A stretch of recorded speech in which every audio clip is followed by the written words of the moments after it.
yang lainnya itu seperti antiinflamasi, kemudian antioksidan, kemudian analgetik yang ada di dalam makanan. Bapak Ibu, apa yang kita butuhkan itu sebenarnya ada di sekitar kita. Dari makanan yang kita konsumsi, dari air yang kita minum, seperti itu. Bagaimana kita mengelola tubuh kita supaya tetap seimbang. Itulah akan membuat daya tahan tubuh kita menjadi lebih baik. Kemudian selain tadi ya antiinflamasi, antioksidan, kemudian probiotik, prebiotik seperti bakteri yang baik dan bakteri yang tidak baik yang ternyata juga menghuni tubuh kita menjadi penentu dari keseimbangan tubuh kita. Nah, Bapak Ibu masih ingat slide ini saya membicarakan apa? Ya, saya mau bicarakan tentang protein atau asam amino. Bagaimana asam amino yang berasal dari makanan yang kita konsumsi sehari-hari itu sangat mempengaruhi enzim atau katalis ya, karena asam amino adalah membentuk enzim. Kemudian membentuk hormon juga, kemudian sebagai zat pembangun. Kemudian asam amino juga merupakan alat transportasi yang ada di dalam hemoglobin ataupun serum albumin. Kemudian asam amino juga menjadi pelindung atau antibodi kita. Nah, antibodi ini yang kita terus bicarakan seperti itu ya, dan dia tidak bisa berdiri sendiri Bapak Ibu, karena dia berasal atau terbentuk dari asam amino, tetapi dia juga memerlukan lemak, dia juga membutuhkan energi. Kemudian racun juga terbentuk dari asam amino. Ya, racun ini tentu kalau sudah tidak semestinya tinggal di dalam tubuh, tapi dia masih tinggal.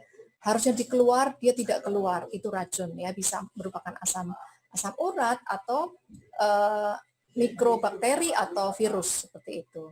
Kemudian sebagai cadangan berupa kasein. Ya, ini saya mereview. Nah, Bapak Ibu, waktu tema pencegahan penyakit degeneratif, saya menayangkan slide ini.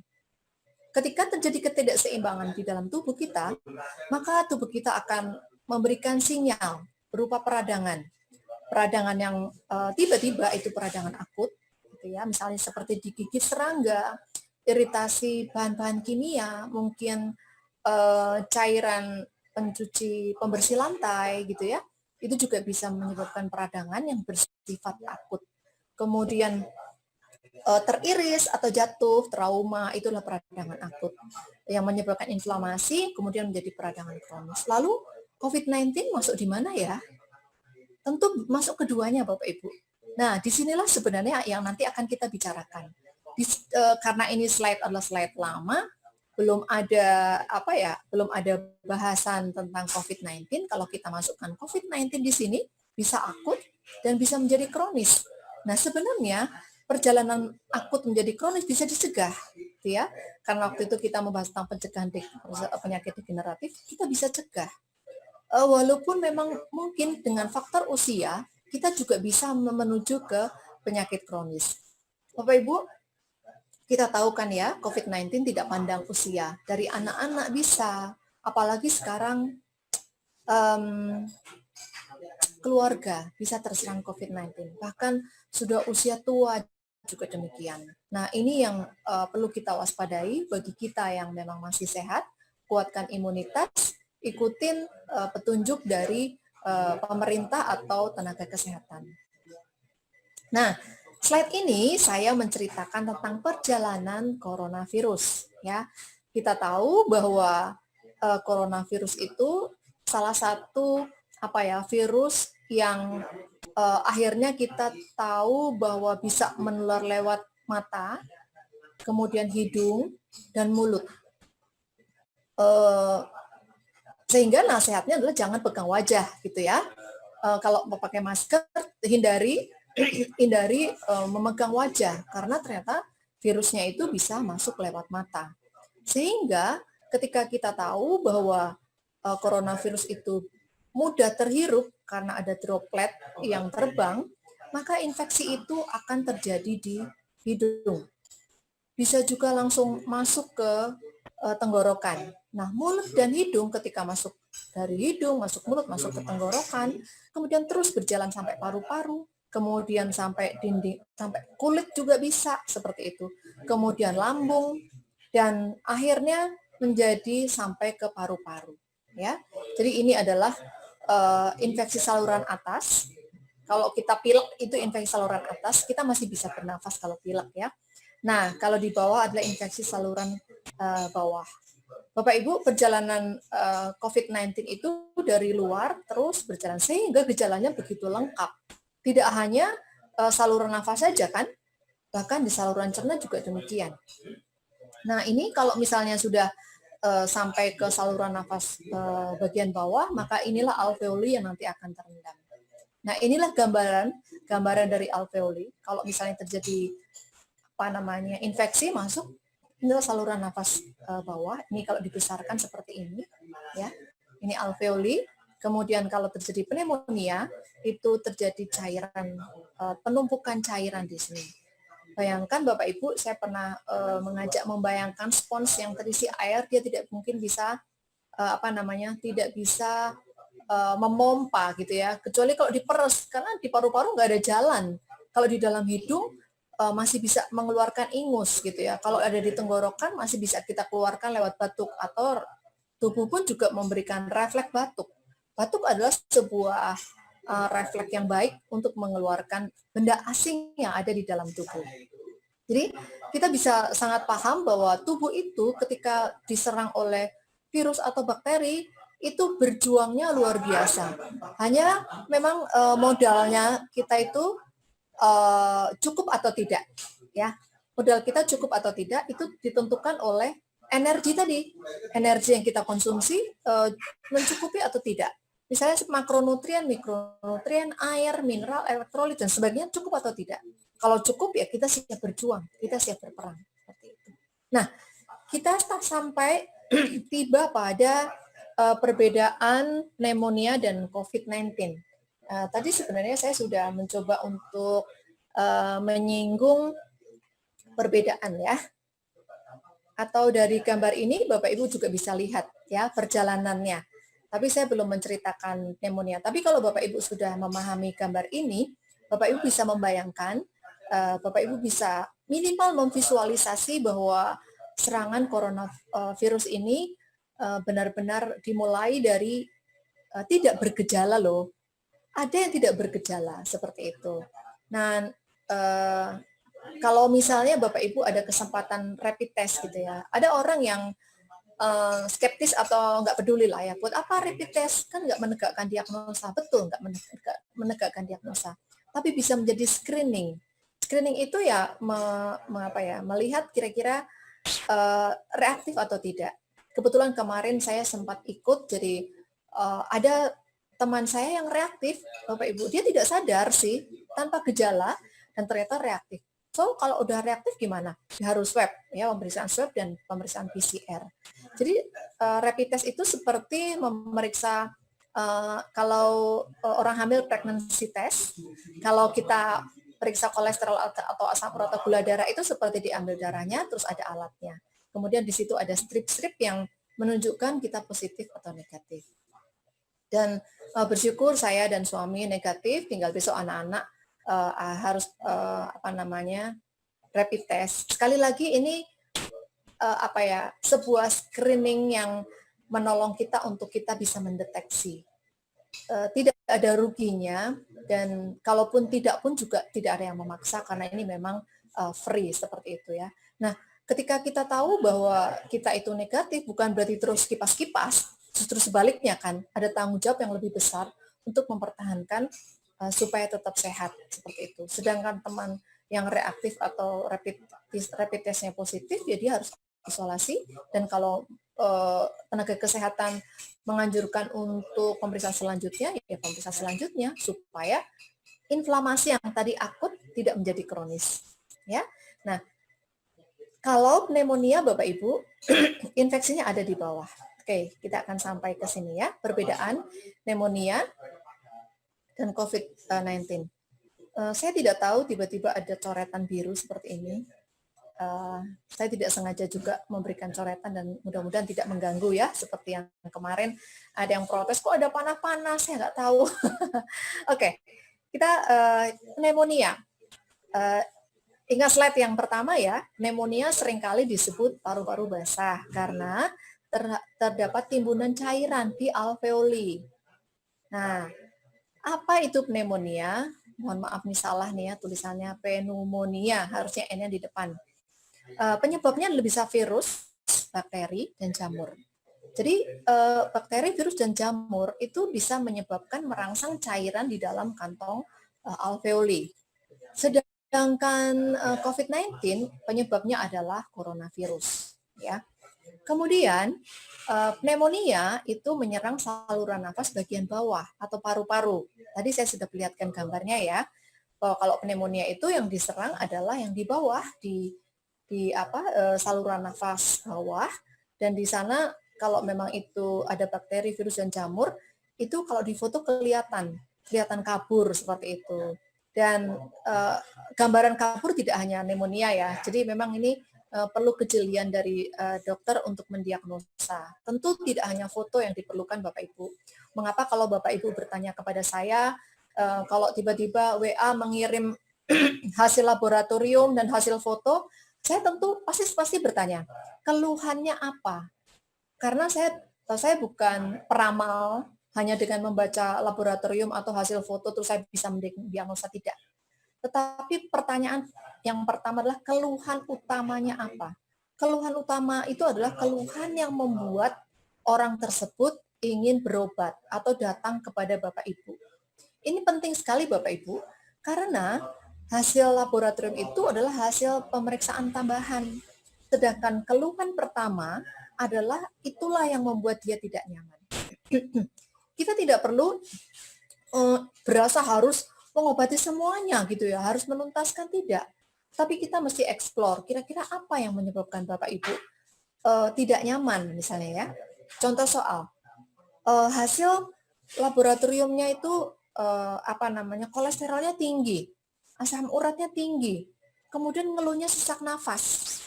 Kira-kira Bapak Ibu menganalisa apa? Oh ya, kalau saya berjalan 100 langkah udah sesak nafas. Loh, yang harus diatasinya bukan kolesterol dan asam uratnya, tetapi sesak nafasnya. Cari penyebabnya. Walaupun memang kita juga mengatasi kolesterol, tapi concern kita adalah keluhan utamanya. Betul, keluhan utamanya mungkin bisa jadi memang penyebabnya kolesterol, tapi kita bisa mengatasi apa yang menyebabkan dia tidak nyaman. Ternyata jantungnya besar, oh ternyata gagal jantung. Treatmentnya sudah beda Bapak Ibu. Nah, inilah yang saya ingin Bapak Ibu kalau menghadapi sesuatu tidak langsung mengirim hasil laboratorium atau hasil foto ke saya. Saya harus cari-cari sendiri ini usianya berapa, ini tanggal berapa, seperti itu ya. Tetapi Bapak Ibu bisa membantu saya untuk memberikan data, kemudian memberikan hasil tambahannya. Jadi kadang-kadang mohon maaf kalau ada yang mengirim WA kepada saya, tiba-tiba mengirim foto saja, saya tidak jawab. Karena saya tidak tahu Bapak Ibu kebutuhannya apa, ya. Kita sama-sama saling belajar. Oke, kita lanjutkan ke pneumonia menyerang saluran nafas bagian bawah. Kalau COVID-19 apa yang diserang? Menyerang saluran nafas bagian atas dan menyebar ke bawah. Ya, tadi kan saya sudah cerita bahwa dia akan masuk lewat hidung, lewat mulut, lewat mata, gitu ya. Dan masing-masing virus, bakteri, jamur ini punya ciri khas tersendiri untuk boleh menyerang tubuh kita. Dia akan menyerang kalau pertahanan kita drop. Apakah pneumonia tidak sebahaya COVID-19? Pneumonia juga bahaya Bapak Ibu. Bisa memberikan henti nafas, terutama untuk anak-anak ya. Anak-anak kalau terserang pneumonia biasanya kematiannya tinggi. Angka kematian tinggi pneumonia tinggi sekali untuk anak-anak. Jadi sebenarnya ini adalah penyakit yang sama-sama berbahaya. Kemudian tanda-tandanya apa? Pada pneumonia tampak kebiruan pada bibir dan kuku. Kenapa? Karena tidak mampu mengambil oksigen, Bapak Ibu. Oksigen tidak bisa diambil seoptimal mungkin dan CO2 tidak bisa dikeluarkan seoptimal mungkin karena sesek itu ya. Bisa bayangin ya, saat kita nafas kita nggak nyampe secara lega dan mengeluarkan lega. sehingga oksigen tidak sampai ke bibir dan tidak sampai ke ujung kuku, sehingga menyebabkan warna biru. Kemudian mengalami delirium. Delirium itu setengah sadar, kadang-kadang begitu. Kemudian batuk yang menghasilkan lendir. Jadi batuknya berdahak, ya, dan nyeri pada dada yang parah, terutama ketika batuk. Jelas sekali, karena dia akan berupaya untuk mencari oksigen. Ketika kita batuk aja kadang-kadang suka sakit kan ya, karena ototnya itu bekerja keras untuk mengeluarkan dahak. Pada pneumonia juga gitu. Jadi kalau pada anak-anak itu tuh kelihatan apa ya, nafas yang dalam sehingga di bawah dada itu terlihat cekung gitu ya.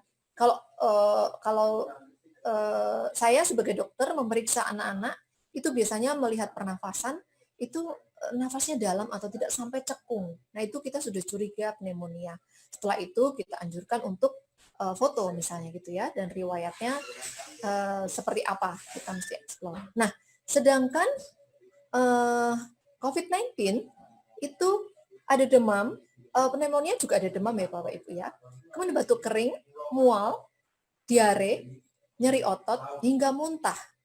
Detak jantung yang lebih cepat, sesak nafas, nafas yang cepat dan pendek hingga banyak berkeringat. Nah, ini adalah sebuah tanda-tanda serangan yang tadi karena kekuatannya rapuh, maka dia akan cepat, kalau istilah bahasa itu ngerangsek gitu ya, cepat menyerang organ-organ yang memang tidak ada pertahanannya. Sehingga seperti itulah kelihatan langsung ngedrop seperti itu ya. Ini yang dikhawatirkan pada orang-orang dengan komorbid atau orang-orang yang punya faktor risiko tinggi terserang COVID-19. Karena seperti usia 50 tahun ke atas gitu ya, itu menjadi perhatian khusus karena memang usia-usia seperti itu sudah berbeda daya tahan tubuhnya dengan yang usianya 30 tahun seperti itu. Nah, sehingga COVID-19 ini kalau tidak ditangani dengan baik akan fatal gitu. Bersyukur sekarang penanganan menjadi lebih baik ya, tetapi satu sisi semakin banyak juga orang yang kena seperti itu karena dengan dibukanya PSBB, pemerintah tidak hanya melihat satu sisi saja, tetapi sisi ekonomi, dari sisi banyak sisi yang akhirnya mesti beradaptasi. Bapak Ibu ingat ya presentasi saya pada waktu yang lalu ketika berbicara tentang homeostasis. Homeostasis adalah upaya tubuh untuk beradaptasi dan seimbang lagi. Kalau kita masuk ke dalam new normal nanti, kita akan berubah semuanya. Tetapi harap kita juga tetap sehat gitu. Ketika saya bertanya, Bapak Ibu apa kabar? Sehat-sehat? Yakin ya bahwa Bapak Ibu sehat jasmani dan rohani. Tidak hanya jasmani saja, tetapi rohani pun juga perlu diperhatikan. Rohani itu tidak berbicara tentang agama, tetapi mental. Bagaimana kita menjalani hari-hari kita itu tidak dengan ketakutan. Ya, semuanya bingung mau ngapain gitu. Anak-anak pun juga mau nggak mau, suka nggak suka, harus di rumah. Nah, ini yang akhirnya menggoncang mental semua sisi. Mari kita bersama-sama untuk memasukkan RAM otak kita dengan informasi-informasi yang positif. Karena Bapak Ibu, orang yang usianya 50 tahun ke atas sangat rentan dengan berita-berita yang mengkhawatirkan.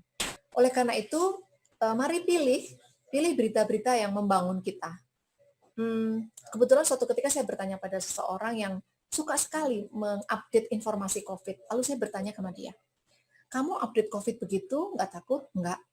Apa benefitnya? Benefitnya saya tahu perkembangan. Oke, nggak toksik ya buat kamu ya? Nggak. Nah, istilah toksik itu sekarang mendunia ya Bapak Ibu ya, sampai anak-anak remaja pun sudah tahu itu toksik. Padahal istilah toksik itu adalah, kalau dulu dari bahasa medis, adalah sesuatu yang meracuni. Yang meracuni tidak hanya yang dimakan Bapak Ibu, tapi yang kita lihat, kita dengar, kita pikir itu juga bisa meracuni, yang bisa meruntuhkan pertahanan kita terhadap segala rupa bakteri, virus, jamur, dan sebagainya.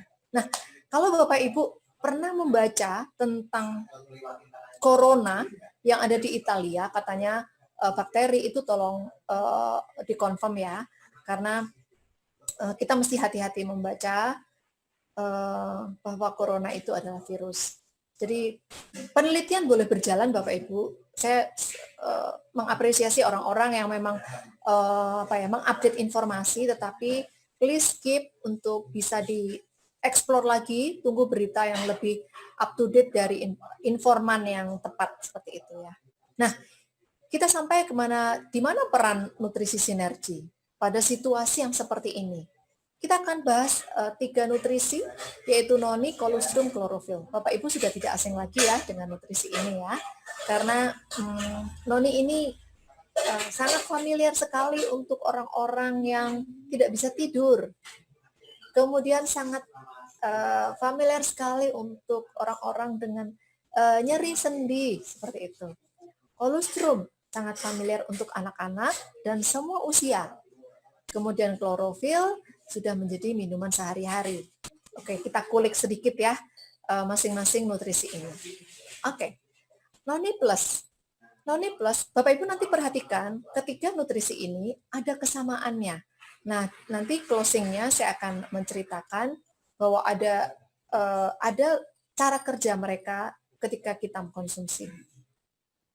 Noni Plus berisi mengkudu dan buah-buahan segar yang lain, banyak sekali. Ya, kalau Bapak Ibu sempat mengikuti presentasi Noni saya, Noni Plus waktu itu, akan bisa membayangkan atau ketika membaca buku ya. Antiinflamasi adalah anti radang. Ya, peradangan itu adalah tanda, ingat ya, kuis yang dulu itu, masih ingat Bapak Ibu, peradangan tersamar? Ya, selama tersamar kena antiinflamasi, radangnya akan turun.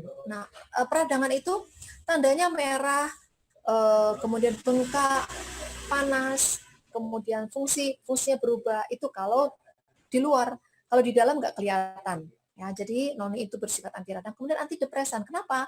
Ada apanya? Karena noni plus mengandung scopoletin dan serotonin. Ya, serotonin itu adalah hormon untuk rileks atau hormon untuk menjadi lebih nyaman seperti itu. Kemudian antimikroba.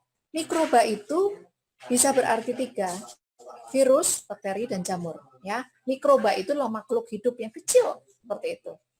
Kemudian dia juga bersifat analgetik atau mengurangi nyeri. Mengurangi nyeri baik di sendi atau di tempat yang lain seperti itu. Ya.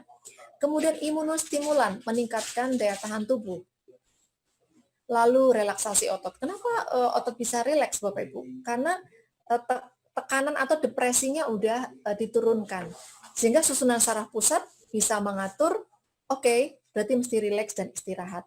Sehingga orang-orang yang mengalami gangguan ataupun mood yang swing atau mood yang tidak jelas gitu ya, itu bisa terbantu dengan Noni Plus. Kita sampai kepada kolostrum.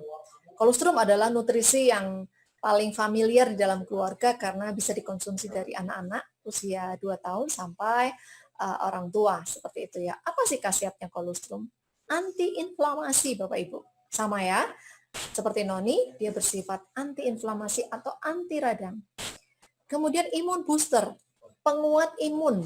Ya, imun booster itu penguat imun. Jadi orang-orang yang memang daya tahan tubuhnya drop, diberikan kolostrum bisa lebih kuat daya tahan tubuhnya.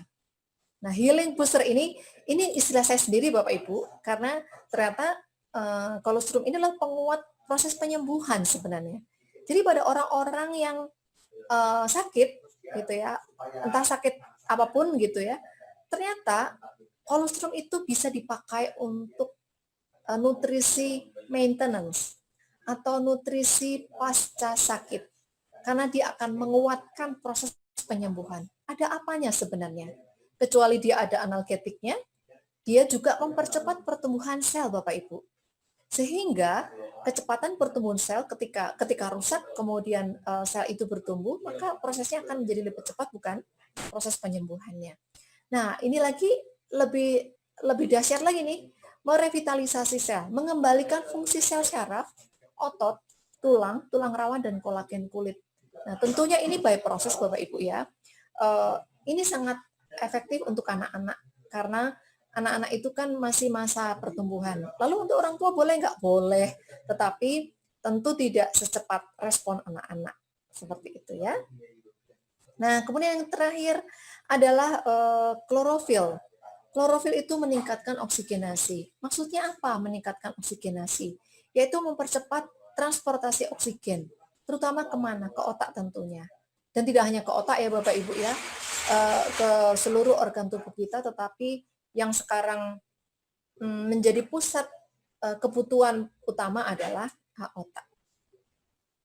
Kemudian antiinflamasi. Meningkatkan oksigenasi otak itu aplikasinya seperti apa sih? Ketika Bapak Ibu lelah, ketika Bapak Ibu pusing, kemudian berasa ini kok ada something wrong ya, Bapak Ibu bisa tuang 5 cc klorofil dan diencer dengan minum. Bapak Ibu akan merasakan ada oksigenasi yang naik ke otak dan bisa menyegarkan. Lagi-lagi antiinflamasi Bapak Ibu, karena klorofil ini sebenarnya sangat baik, kecuali mengandung antioksidan, dia juga imun booster Bapak Ibu, dia juga analgetik Bapak Ibu, dan dia revitalisasi sel. Ya, sama ya dengan kolostrum. Dia merevitalisasi sel. Jadi dia adalah wound healing atau menyembuhkan luka. Maka kalau nutrisi-nutrisi yang bisa menyembuhkan luka, dia akan sifatnya revitalisasi sel. Tentu tidak sekuat kolostrum ya, karena kolostrum kan bisa merevitalisasi sel tulang, kemudian tulang rawan, kemudian kolagen kulit karena dia mengandung protein. Nah, nutrisi ini Bapak Ibu bisa konsumsi, nggak perlu nunggu COVID kan, kita konsumsi sehari-hari sebagai imun booster. Bapak Ibu bisa melihat ketiga produk itu ada senyawa aktif yang sama. Yang pertama apa? Antiinflamasi. Jadi Bapak Ibu, nutrisi yang kita konsumsi, dia akan bekerja pertama kali membereskan inflamasi, mengatasi peradangan di dalam tubuh kita. Karena itu adalah akar masalahnya. Itu adalah tanda yang membuat tidak nyaman. Sehingga ketika inflamasi itu sudah dibereskan, maka dia akan bekerja lebih masuk lagi. Mau ngapain? Kalau inflamasi sudah oke, imun booster. Dia akan menguatkan daya tahan tubuh kita. Tetapi kalau belum, dia akan bereskan Bapak Ibu. Kalau misalnya ada yang nyeri, berarti kan inflamasinya belum beres. Maka tugas mereka ini bertiga ini, kalau misalnya ada yang masih nyeri, ya dia akan bekerja sebagai analgetik, seperti itu ya. Ketika dia bekerja sebagai analgetik, dia antiinflamasi, anti radang sudah bekerja, analgetik sudah bekerja, meningkatkan daya tahan tubuh, maka revitalisasi sel bisa terjadi. Apa hubungannya dengan pneumonia dan COVID-19? Hubungannya sangat erat. Bapak Ibu bisa melihat ya, tadi saya akan coba naik supaya kita bisa sama-sama melihat kembali tanda-tanda COVID-19 dan hubungannya dengan nutrisi. Ya, kita bisa lihat demam misalnya. Demam adalah tanda di dalam tubuh kita yang menunjukkan adanya ketidakseimbangan. Kalau sudah 3 hari, kemungkinan ada kemasukan virus dan bakteri. Kemudian batuk kering atau batuk yang menghasilkan lendir, berarti ini ada proses peradangan Bapak Ibu. Kemudian pada COVID-19 bisa mual dan diare. Kenapa bisa mual dan diare? Karena si virus itu menyerang sel-sel lendir yang menyebabkan tidak seimbang, maka bisa menyebabkan mual, diare, dan nyeri otot. Nah, kalau mual dan diare, siapa yang mengatasi Bapak Ibu? Kolostrum bisa membantu. Kemudian nyeri otot, semuanya bersifat analgetik, bukan? Muntah-muntah. Nah, muntah ini ada baiknya. Kenapa tubuh kita muntah? Muntah adalah cara tubuh untuk mengeluarkan toksin atau makanan yang tidak berguna. Jadi ketika kita punya persepsi muntah 1 kali, kalau muntah berarti sehari mungkin bisa 5-10 kali. Tapi ketika kita muntah dan yang dikeluarkan adalah racun, itu menjadi baik. Tetapi kita juga mesti melihat yang lainnya. Detak jantung yang lebih cepat, ini tentu adalah kompensasi dari paru-paru yang terendam air tadi. Sesak nafas lebih cepat dan pendek hingga banyak berkeringat. Bapak Ibu, kalau kasus seperti ini kita jumpai di rumah, kita bisa coba membantu untuk minum. Tapi kalau di rumah sakit kita tidak bisa ngapa-ngapain. Karena bagaimanapun dokter sudah menangani dengan segala cara untuk mengatasi kasus darurat seperti ini. Oke, jadi nutrisi ini sangat baik kita konsumsi ketika ada orang ataupun tadi ya saya cerita teman saya reaktif gitu. Teman saya reaktif dan saya tidak tahu berikutnya karena kami hanya mendengar kabar saja, mudah-mudahan nanti bisa tertangani dengan baik, maka sebenarnya bisa sangat baik untuk mengkonsumsi ini. Ya, oke. Sepertinya presentasi saya sudah selesai, Bapak Ibu. Saya akan sudahi dan saya akan melihat chatting yang masuk.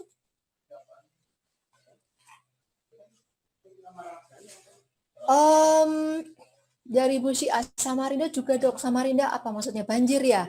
Mudah-mudahan baik-baik ya Bu Syiah ya. Oke, thank you Pak Yose sudah mengingatkan untuk di unmute. Pak Budi, ya mohon maaf lahir batin. Pak Yose, saat mengkonsumsi kolostrum, apakah hemoglobin G dan M dalam darah menjadi tinggi dan bila dilakukan rapid test terindikasi reaktif? Masing-masing orang punya reaksi yang berbeda-beda. Saya tidak berani mengkorelasikan antara minum kolostrum dengan rapid test yang positif. Karena saya belum ada data untuk mengapprove atau mengklaim seperti itu ya. Tapi saya akan coba berikan saya waktu untuk mencari karena ini di luar yang biasanya seperti itu. Kalau misalnya rapid test reaktif, tentu perlu dicekkan karena rapid test reaktif itu belum tentu positif karena perlu ditegakkan diagnosa dengan swab dan PCR. Karena kalau kita sampai ke swab positif berarti hanya itu berupa screening, berarti berikutnya adalah treatment yang lebih serius seperti itu. Dan ada beberapa catatan bahwa rapid test itu hanya bertahan beberapa hari gitu ya. Namanya juga screening untuk melihat bahwa kita itu saat itu baik-baik saja. Kemudian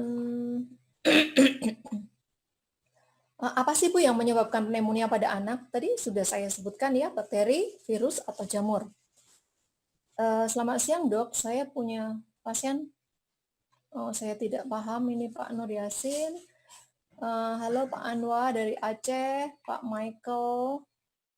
Bu Winnie mau tanya, tadi terlewat untuk kebutuhan cairan usia 50 tahun ke atas yang aktif dan tidak aktif berapa banyak? Oke. Untuk kebutuhan cairan secara umum yang aktif itu 0,04 kali berat badan, Bu. Kalau misalnya yang tidak aktif itu disesuaikan dengan melihat urinnya, gitu ya, atau dengan melihat kesehariannya.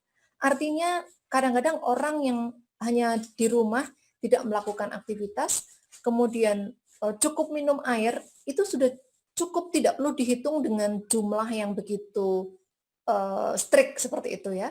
Kadang-kadang ada orang yang memang kalau olahragawan kadang-kadang 50 tahun ke atas bisa berat badannya 50 atau 55 kilo bisa minum sampai 3 liter. Padahal kalau menurut perhitungan enggak gitu.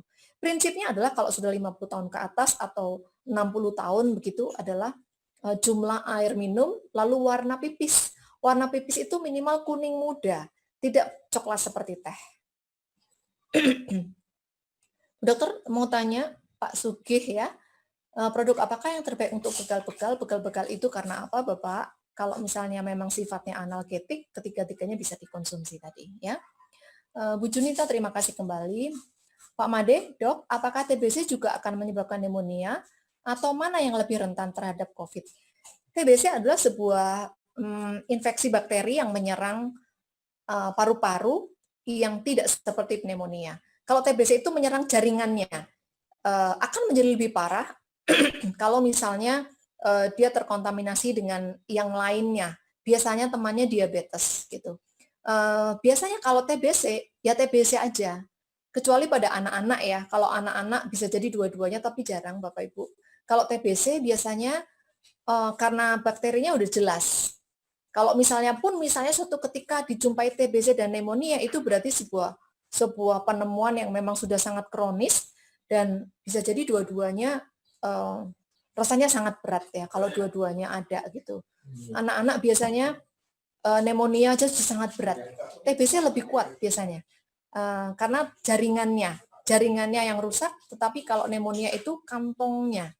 Nah, TBC itu juga bisa menyebabkan paru-paru basah, tetapi cairannya tidak di alveoli, tetapi di luar. Paru-paru itu ada 2 lapis.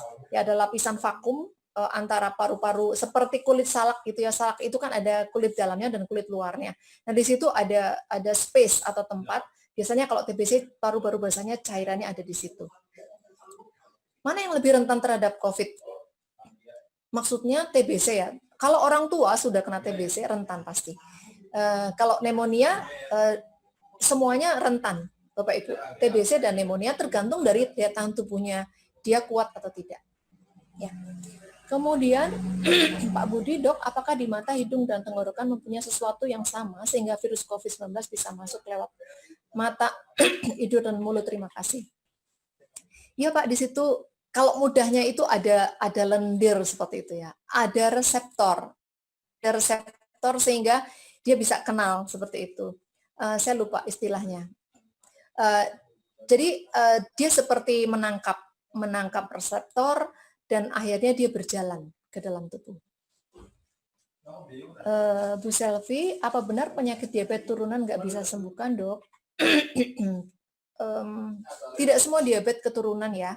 Kita mesti men-tracer nenek moyang kita apakah betul-betul karena keturunan. Tetapi kalaupun ada keturunan bisa dihambat, Bu Selvi. Dan dihambatnya apa? Dihambat yang bisa terkontrol, yang bisa kita kontrol. Yang tidak bisa kita kontrol adalah usia, ya kan? Usia tidak bisa kita kontrol. Yang bisa kita kontrol adalah pola makan, pola hidup, kemudian pola pikir. Itu yang bisa kita kontrol. Tapi kalau misalnya kita sudah usia bertambah, itu nggak bisa. Nah, disitulah kita mencoba untuk bagaimana mengelola apa yang bisa kita kontrol. Kalau tidak kita kontrol, kita tidak bisa kontrol, ya mari bersama-sama mengupayakan supaya kita menjaga supaya tidak terjadi diabetes. Saya punya teman, kalau ada orang mengatakan kanker itu keturunan, iya. Saya punya seorang teman, Bapak Ibu, ibunya, bapaknya, tantenya itu kena kanker. Kemudian dia berenam, saudaranya 5 kena kanker semua, dia tidak. Apa yang dia lakukan, dia sangat sadari. Karena sejak muda dia sadar bahwa ada keturunan kanker, dia bisa hidup sehat dan dia sehat. Ya, jadi bisa kita hambat. Bu Lila, apa kabar? Terima kasih keikutsertaannya ya. Pak Nur Yasin. Oh, ini Pak Nur Yasin tadi melanjutkan tadi ya. Berat badan sudah menurun, yang tadinya 60 menjadi 35. Cepat sekali. Kini berobat bulan di rumah saja, minum obat berupa cairan di rumah sakit sampai sekarang sudah 4 bulan. Belum ada penyembuhan yang signifikan. Saya bermaksud untuk membantu dengan terapi herbal produk sinergi. Apakah kolostrum, klorofil bisa membantu? Apakah ada bahaya dengan obat medis pasien sakit TBC? Oh ya, kalau sakit TBC Bapak bisa memberikan kolostrum, spirulina, noni juga baik, Pak Yasin silahkan. Apakah ada bahaya dengan obat medis? Efek samping dari obat-obat TBC adalah hepatotoksik ya. Makanya spirulina diperlukan Pak Nur Yasin. Spirulina diperlukan untuk menguatkan sel-sel liver. Karena obat TBC yang diminum 6 bulan bahkan sampai 1 tahun itu akan meracuni liver. Sehingga perlu nutrisi yang baik untuk liver. Pemberian noni mesti dicek dulu, maksudnya diuji coba dulu. Karena ada orang-orang yang tidak mampu mengkonsumsi noni dengan berat badan yang tadinya 60 sampai 35. Caranya bagaimana? Bapak bisa memberikan dosis yang sedikit dulu. Jadi kolostrum, klorofil, spirulina, oke, silahkan. Berikan noni, karena noni merupakan antimikroba ya, sangat baik diberikan, mudah-mudahan mampu. Masih muda, 28 tahun. Kalau masih belum mampu, kolostrum masuk dulu Pak Nur Yasin, supaya saluran cernanya oke, baru yang lainnya. Ya, Bu Junita, bagaimana menangani bronkitis? Yang pertama mesti dievaluasi lagi akar masalahnya apa. Yang kedua, karena sudah bronkitis, apalagi biasanya sudah kronis, mesti revitalisasi. Ketika nutrisi tadi bisa Ibu berikan, dengan catatan Ibu mesti explore ya penyebabnya apa. Kadang-kadang orang-orang yang bekerja di tempat-tempat berdebu seperti di pabrik tekstil atau di pabrik kimia seperti pabrik cat atau di tempat yang memang kans untuk mendapatkan kotoran, paru-paru mendapatkan kotoran itu tinggi, itu mesti dievaluasi, ya. Kemudian Pak Adi, oh ya Pak Adi, terima kasih sama-sama.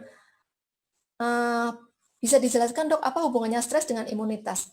Berkali-kali saya mengatakan bahwa stres itu menurunkan imunitas. Jelas sekali Bapak Ibu, Pak Budi, karena ketika stres energi kita habis kan.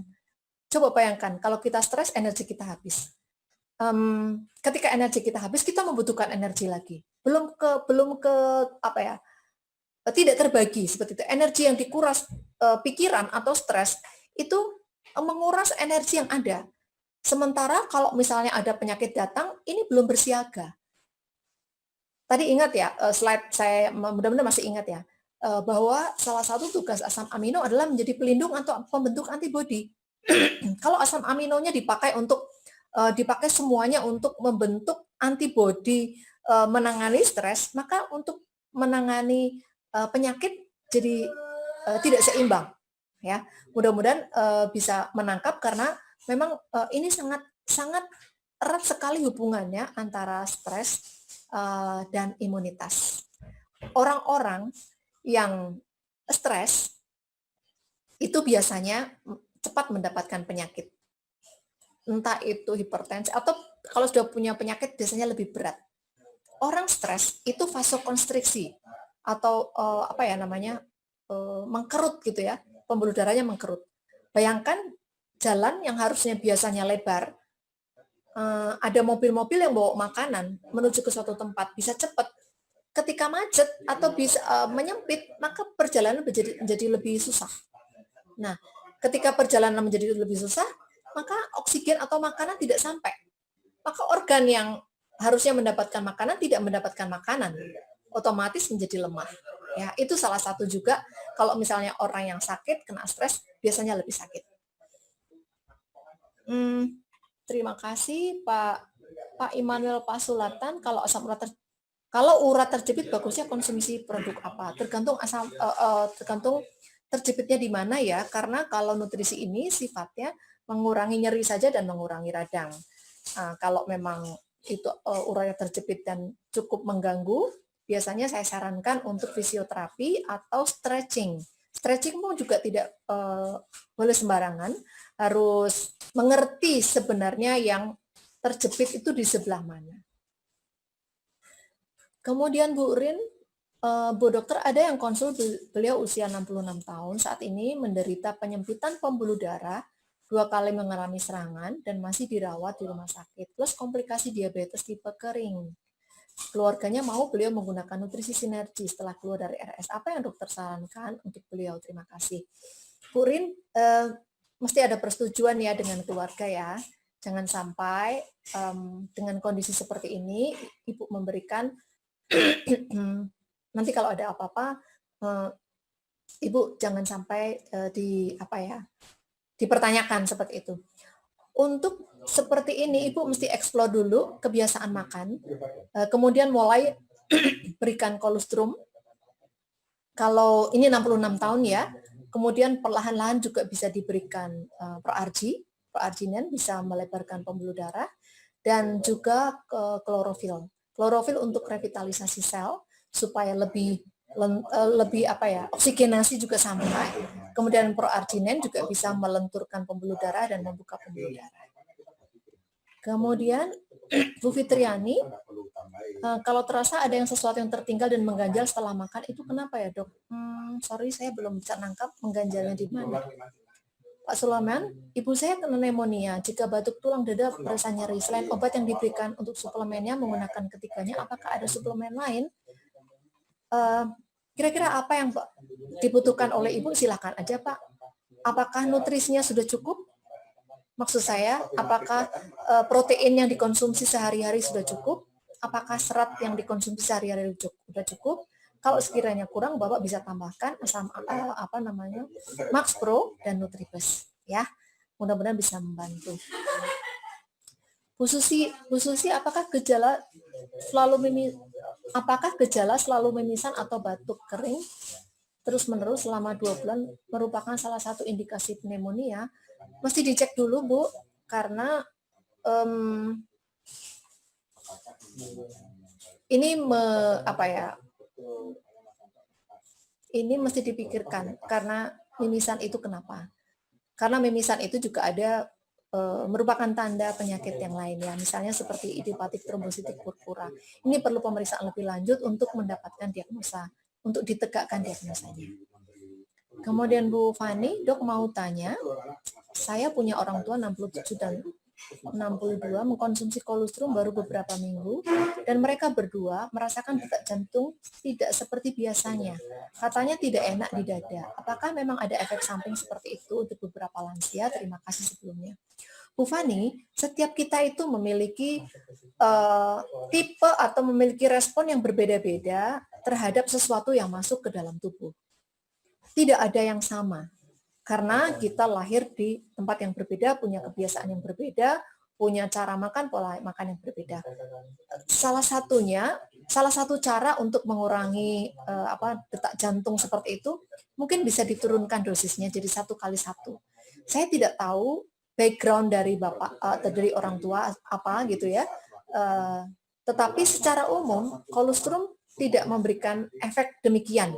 Tetapi kalaupun memberikan efek, bukan berarti kita mesti tutup mata. Atau kita, nggak apa-apa Bu, nggak mungkin lah kolostrum, enggak.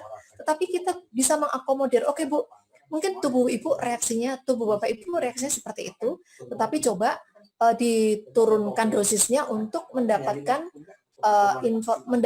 dosis yang tepat. Supaya respon tubuh itu bisa lebih tepat seperti itu ya. Kemudian Pak Adi, sebaiknya dosis dan cara pakai noni kolostrum klorowis sebaiknya saat COVID Bu Dokter. Ini tergantung dari orangnya. Yang paling mudah adalah sesuaikan dengan etiket Pak. Tapi kalau misalnya sudah kelihatan ada infeksi, dosisnya bisa didouble seperti itu ya. Dan itu pun juga tergantung dari reaksi dari orang tersebut. Karena kalau misalnya orang tersebut kita anggap itu perlu banyak, tapi tubuhnya tidak bisa menerima, kita juga tidak bisa memaksakan. Ya, silahkan disesuaikan dengan etiket paling aman.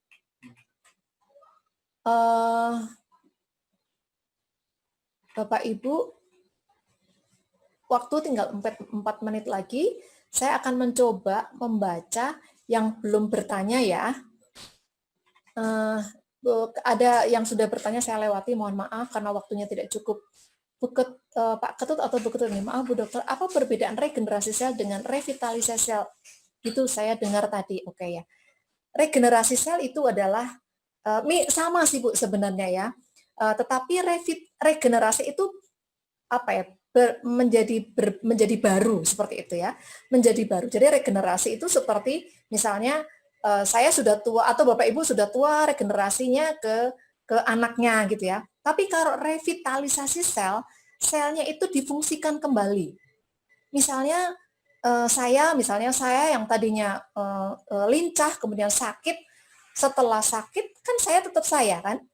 Ketika saya mengkonsumsi kolostrum, saya divitalkan kembali. Bisa paham ya? Jadi regenerasi adalah berganti, sedang revitalisasi, vital itu penting, memfungsikan atau memberikan fungsi kembali. Kemudian Pak Hafiz, ketika baru terdeteksi awal kanker serviks, produk sinergi mana yang dapat membantu untuk konsumsi? Kalau kanker biasanya saya rekomendasi noni dan spirulina. Wah, ternyata pertanyaannya semakin banyak, tetapi waktunya tambah sedikit ya Bapak Ibu. Terima kasih atas atensinya dan mudah-mudahan berguna, dan mohon maaf kalau saya tidak bisa menjawab semuanya karena memang banyak sekali kasus-kasus gitu ya, dan saya akan mencoba, ini ada beberapa kasus yang keluar dari konteks, tapi nggak apa-apa. Minggu depan saya akan mencoba untuk men-screening kira-kira mana-mana yang pernah ditanyakan, mana-mana yang belum, saya akan pilih untuk boleh disampaikan kepada Bapak Ibu semuanya. Dan 2 menit menjelang selesai pertemuan kita siang hari ini, masih banyak pertanyaan yang belum saya jawab, mohon maaf. Dan mudah-mudahan berguna ya Bapak Ibu ya, terutama untuk keluarga. Dan saya mohon maaf kalau ada hal-hal tidak berkenan pada siang hari ini. Sangat berharap minggu depan kita berjumpa lagi dan kita akan membicarakan kembali lebih spesifik tentang mineral ya. Mineral itu banyak sekali supaya nanti Ibu paham dan saya akan terus mereview Bapak Ibu, mereview materi-materi yang lalu untuk mengingatkan kita semua hubungannya apa. Jadi tidak serta-merta saya presentasi tanpa ada alasan presentasi saya yang sebelumnya. Baik Bapak Ibu, terima kasih atas perhatiannya. Selamat siang dan sampai jumpa.